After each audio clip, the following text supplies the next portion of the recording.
Bonjour chers élèves, alors aujourd'hui on va faire les calculs d'aire des autres polygones à part les polygones réguliers. Donc on va se faire un rappel de choses que tu as déjà vues en secondaire 1, les formules d'aire des polygones. Je vais aussi te démontrer d'où viennent chacune de ces formules-là pour que tu aies un peu une idée de la logique. Bien entendu, tu n'as pas à faire cette preuve-là, tu as simplement à t'en servir pour t'aider à comprendre pourquoi la formule est comme ça. Avant de commencer, ce que tu as à savoir, c'est que dans les formules d'aire pour les différents polygones, ça revient toujours calculer une aire à calculer des carrés unitaires. Hein? On dénombre des carrés unitaires. Et les valeurs qu'on va multiplier, les mesures, doivent toujours être perpendiculaires. Pourquoi est-ce que ces mesures-là doivent être perpendiculaires? Voici le symbole pour perpendiculaire. Bien, parce que justement, je veux créer des carrés unitaires. Donc là, je vais commencer par la formule la plus simple, qui est la formule du rectangle. Donc, on va regarder la formule pour le rectangle et le parallélogramme, puis je vais aller te la démontrer sur une autre page par la suite.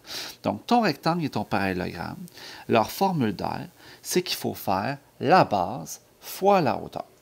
À savoir, très important, la base, c'est un des côtés du rectangle ou du parallélogramme. Et la hauteur, dans le cas d'un rectangle, bien entendu, c'est un des côtés. Puis dans le cas d'un parallélogramme, ce n'est pas un des côtés. Mais ces deux mesures-là sont toujours à angle droit. Donc, tu cherches les mesures à angle droit. Je vais te démontrer d'où viennent ces formules-là, et pour le rectangle et pour le parallélogramme. Donc, imagine que tu as ici, on va commencer par un rectangle. Donc, tu as un rectangle ici. Tu veux calculer son aire. Bien, ton aire, imagine que ton rectangle ici, il mesure, par exemple, on va dire 2 par 5. Centimètres, décimètres, unités, je m'en fous, ça ne change rien. Donc, j'ai donc 2 rangées et j'ai 5 colonnes. Hein? Ça mesure 5. Bien entendu, imagine que je fais des choses qui sont droites.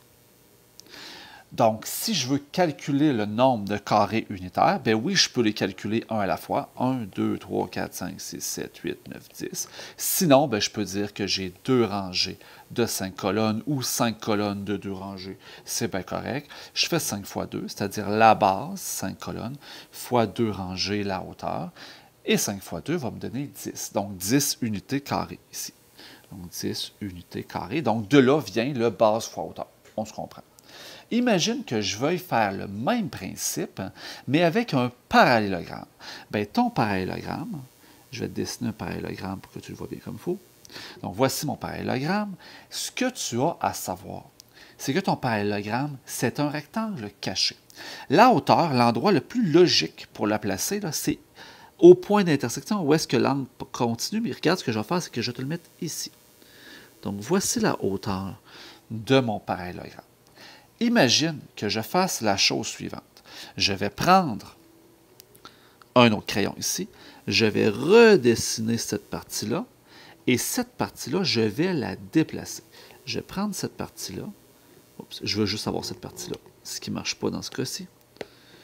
Je vais prendre cette partie-là, puis je vais la déplacer. Donc, je vais faire ça ici, et je vais la prendre comme ça ici. Est-ce que je suis capable? Oui.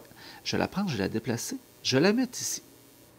Tu comprendras bien qu'en la déplaçant, j'enlève la partie qui est là et que ce que je viens de créer, c'est un rectangle.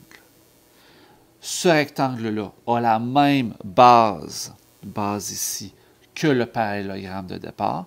Il a la même hauteur que le parallélogramme de départ. Donc, que ce soit un parallélogramme ou un rectangle, je fais quand même base fois hauteur.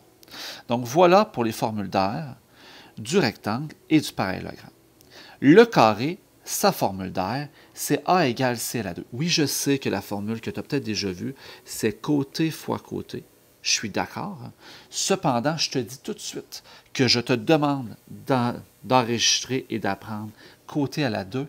Pourquoi? Parce que quand on va avoir des mesures manquantes, donc de l'algèbre, dans les carrés, les rectangles, peu importe, tu vas devoir te servir de l'exposant 2, donc d'une autre fonction de ta calculatrice pour pouvoir retrouver le côté. Donc, on apprend et on utilise tout de suite C exposant 2 pour le carré. Je ne vais pas te le démontrer, c'est le même principe que pour un rectangle. Je vais aller voir le losange et le triangle pour te démontrer d'où viennent ces formules-là. Donc, le losange et le triangle, tu vas remarquer que dans la formule, il y a un divisé par 2.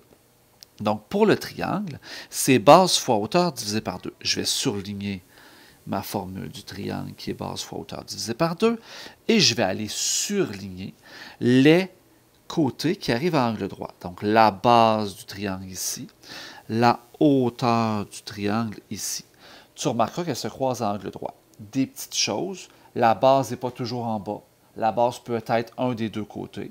La hauteur arrive toujours à angle droit. Exemple que je te demande de ne pas écrire. Je pourrais par exemple partir une hauteur comme ça ici, dans mon triangle.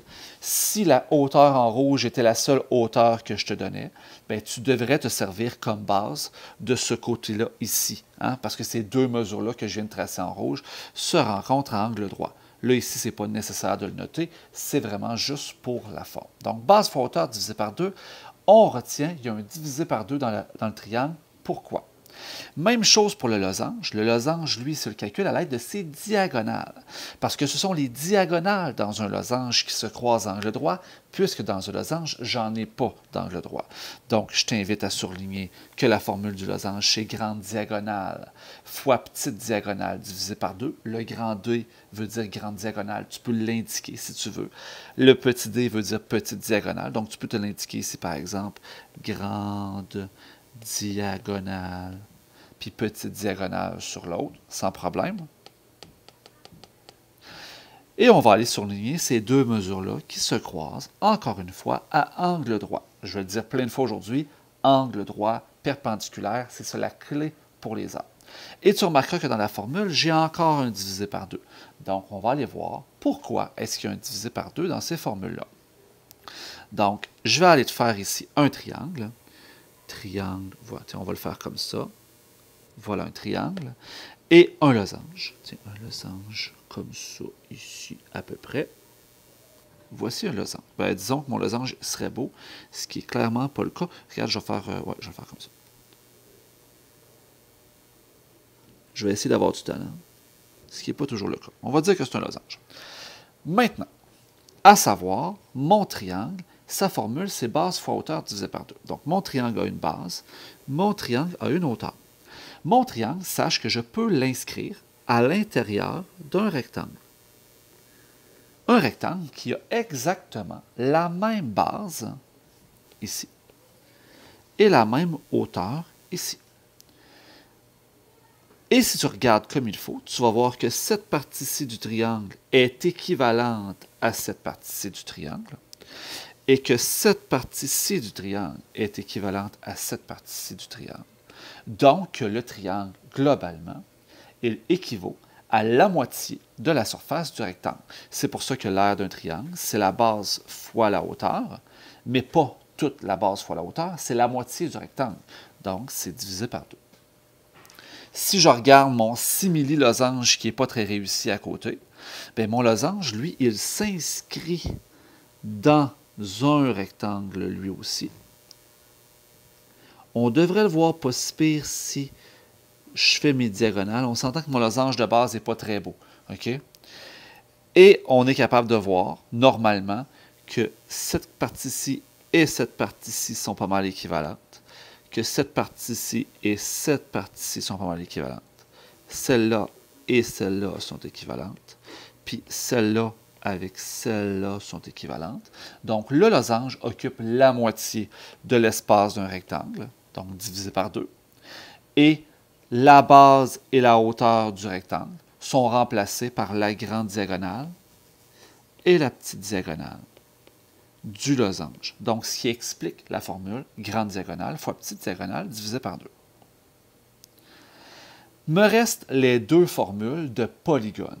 Le premier, c'est le trapèze. Le trapèze, c'est la formule la plus importante. Pourquoi?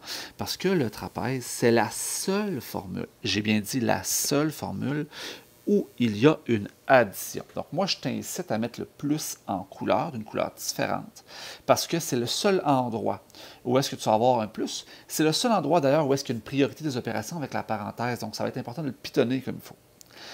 Le trapèze, ses bases ne sont pas isométriques. Il y a donc une grande base et une petite base, qui ne sont pas pareilles, mais toutes les deux sont perpendiculaires à la même hauteur. Donc, j'ai deux angles droits à remarquer à l'intérieur de mon trapèze. Le trapèze, pourquoi sa formule? C'est grande base plus petite base fois hauteur divisé par 2. Je vais te dessiner ça pour que tu le vois comme il faut. Donc, je vais me faire un trapèze. Je vais le faire vraiment laid, mais c'est voulu qu'il soit laid comme ça. Donc, voici un trapèze, comme ça ici. Je vais prendre ce trapèze-là, qui a une grande base et une petite base, bien entendu, ainsi qu'une hauteur ici. Et ce trapèze-là, je vais le copier. Donc, je vais prendre mon trapèze, le copier, je vais le recoller. Voilà. Pourquoi j'ai fait ça? Bien, parce que mon trapèze, je vais le prendre et je vais le revirer de bord. Donc là, en le revirant de bord, ça se peut que je l'ai un petit peu agrandi, fait que je vais le réajuster comme ça ici pour bien le voir, qu'il est la même dimension. Et je vais le prendre et je vais aller le placer ici, vraiment au bout. En le plaçant au bout, qu'est-ce que ça vient de créer? Bien, ça vient de créer un parallélogramme. Et ce parallélogramme-là, on se rappellera que le parallélogramme, sa formule, son R, c'est base fois hauteur. On se rappelle. Sauf que là, mon parallélogramme que je viens de créer, sa base, ici, elle est plus grande que la base de départ. Sa base, elle mesure la grande base plus la petite base de départ. Donc, de là, l'addition, grande base plus petite base, fois la hauteur. Et comme mon trapèze de départ occupe la moitié de ce nouveau parallélogramme-là que je viens de créer en doublant, ben c'est de là que vient le divisé par 2. Donc, de là, la formule grande base plus petite base fois hauteur divisé par 2. Dernière chose que je veux te démontrer, parce que je ne l'ai pas fait précédemment, c'est d'où vient la formule du polygone régulier. Ben, ton polygone régulier, puis là, je vais le faire directement ici. Premièrement, tu vas surligner les deux formules qu'on a déjà vues. Okay? Tu vas remarquer que le côté ici et l'apothème sont à angle droit. Et ce que je t'invite à remarquer aussi, c'est que tu n'as pas besoin de dessiner ça, c'est juste pour te le démontrer, que ton hexagone, dans ce cas-ci, par exemple, est séparable en triangle isométrique. Et que ces triangles isométriques-là sont au nombre de 6. Il y en a autant qu'il y a de côtés. Comme ce sont des triangles, bien, la formule du triangle peut être appliquée. Donc, la formule d'R pour trouver ce triangle-là, c'est base fois hauteur divisé par 2. Donc, l'R, c'est la base fois la hauteur divisé par 2. Sauf que dans ce cas-ci, la base, c'est un côté. Donc, l'R, c'est le côté fois la hauteur du triangle, qui est une apothème dans le fond, divisé par 2. Et ça, je dois le multiplier plusieurs fois parce que j'ai 6 hexagones. Donc, il faut que je fasse fois 6, c'est-à-dire fois le nombre de côtés, le nombre de triangles que je vais avoir à l'intérieur de mon polygone. Donc, de là vient la formule C fois A fois N divisé par 2 à l'intérieur de mon polygone régulier. Maintenant, aujourd'hui, ce que tu vas avoir à faire, ça va être d'appliquer ces formules-là. Donc, on va se faire quelques exemples ensemble dans tes notes de cours. Donc, exemple 1, je suis à la page suivante. Laquelle des figures suivantes est celle ayant la plus grande R et laquelle est celle ayant le plus grand périmètre? Donc, on va calculer et l'aire et le périmètre de chacune des figures. Donc, on va commencer par le carré. Donc, on va commencer par l'aire du carré. Ça, c'est ma première étape. L'aire du carré. Là, 3 étapes pour calculer une aire. A égale C à la 2. Ça, c'est ma formule, obligatoire de l'écrire. Ensuite, on remplace les valeurs. Les valeurs ici, les côtés valent 4. 4 à la 2. Et mon aire va valoir 4 à la 2, c'est pas 8, c'est 4 fois 4. Et ça donne 16. Tu regarderas sur ta calculatrice, tu vas voir l'exposant 2. Dans ce cas-ci, mon exposant 2, tu vas voir qu'il est juste où? Moi ici, il est juste ici, mon exposant 2. Tu le vois là, je vais annuler ce que je viens de faire. Donc ici, 4 exposant 2 me donne 16. Ce sont des centimètres carrés. Je vais, tant qu'à faire, trouver le périmètre de mon carré. Donc, 2, c'est le périmètre du carré.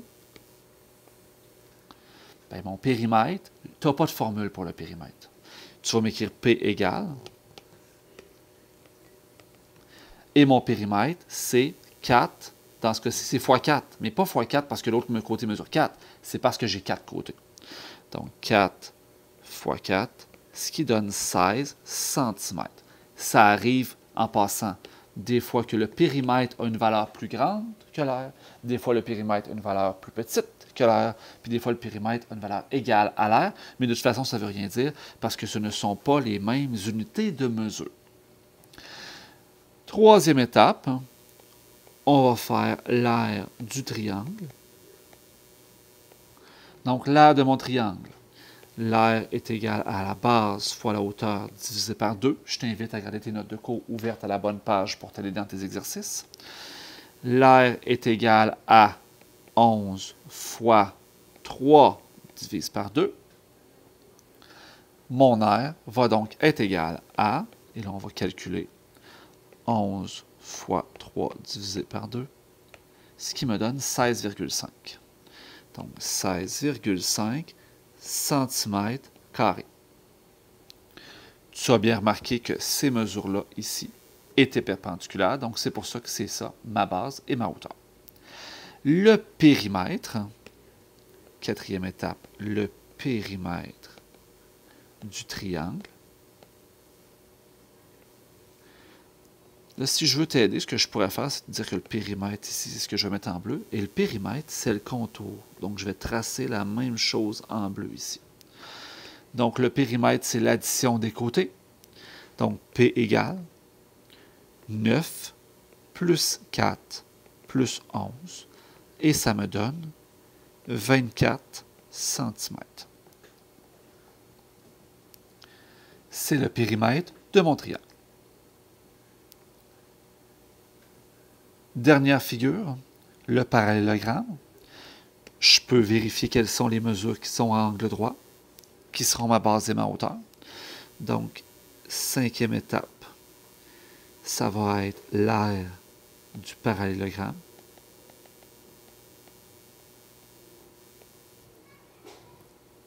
A égale B fois H. A égale ma base 5,2 fois ma hauteur 3,1. Et mon aire va être égal à 5,2 fois 3,1, ce qui me donne 16,12. 16,12 cm². Ça, c'est mon aire. Je vais donc trouver en 6 le périmètre du parallélogramme.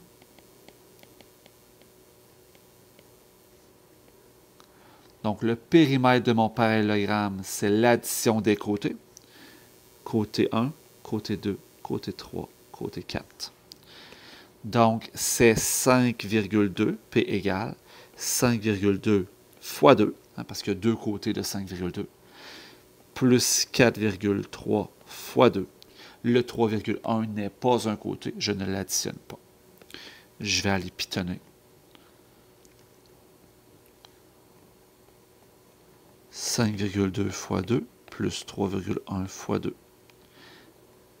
ce qui me donne 16,6 cm. 16,6 cm.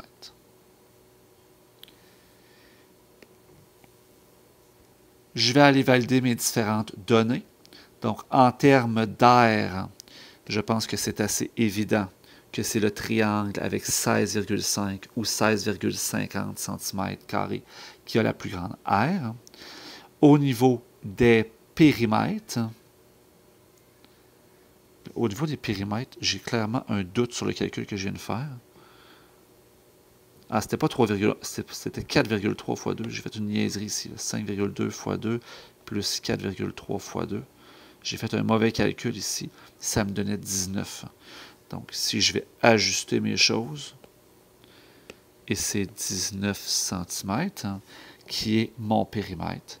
Mais ça demeure que dans ce cas-ci, encore, c'est le triangle avec un périmètre de 24 cm qui a le plus grand périmètre. Donc, réponse finale, si tu as de la place, écris-le dans le bas ou dans le haut. Donc, le triangle a la plus grande aire et le plus grand périmètre.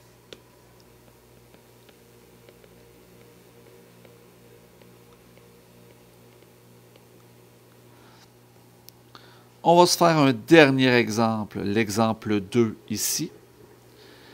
Un cerf-volant possède 4 côtés égaux mesurant chacun 9,5 décimètres. Si on le mesure d'un sommet à son sommet opposé, on obtient des mesures de 120 cm et 85 cm. Donc là, si je regarde ce que j'ai là pour l'instant, les côtés du cerf-volant, c'est C, qui valent 9,5 décimètres. J'ai mesuré d'un côté au côté opposé, ça c'est des diagonales, donc grande diagonale, petite diagonale, 120 cm puis 85 cm. Quelle quantité de matériel sera utilisée pour fabriquer ce cerf-volant en centimètres carrés et en décimètres carrés? Bien là, ce que je sais, c'est que pour trouver l'air, qui est la quantité de matériel de mon cerf-volant, ma formule pour l'air du cerf-volant, qui dans le fond est un losange. Tu peux écrire directement losange. Qui va être ma première étape. La formule, c'est grande diagonale fois petite diagonale divisé par 2. Donc, grande diagonale fois petite diagonale divisé par 2. Ça va être 120 fois 85 divisé par 2. Je n'ai pas besoin du 9,5 décimètres. Mon air va donc être 120 fois 85 divisé par 2. 5100 cm². Je veux aussi avoir cet air-là en décimètres carrés. Donc, deuxième étape, conversion. J'ai juste à écrire que 5100 cm², c'est, et pour mettre en décimètres carrés, je divise par 100 selon mon échelle. C'est 51 décimètres². Donc, ma réponse finale, il faut 5100 cm² ou 51 décimètres² de matériel. Alors voici pour mes exemples de notes de cours pour aujourd'hui.